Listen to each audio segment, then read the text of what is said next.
Right, major breaking news out of the Middle East within the past half hour or so. This Saudi-led coalition here, Egypt, we're talking UAE and Bahrain, have all cut their diplomatic ties with Qatar. Yeah, that's right. Land, sea, and sky class crossings have all ceased between Qatar. Joining us right now from Dubai is Yousef Gamal Al-Dean. Yousef, what impact is this going to have in the region?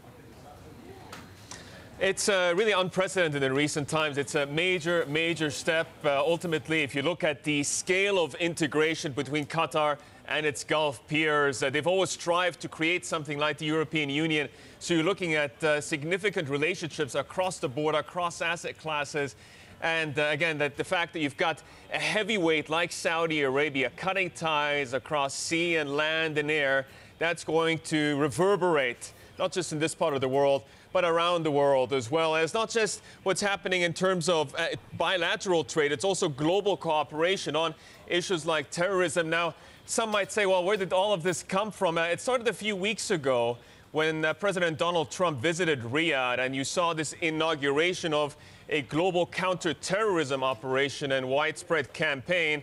And off the back of that, the Gulf felt that Qatar was not towing the same line in terms of taking a clear stance against Iran. What followed was a huge media campaign against Qatar across newspapers and other media outlets, basically isolating Qatar, saying they are not living up to their responsibilities. And now this latest development, the diplomatic escalation, really a step that is going to have significant impact and on markets as well.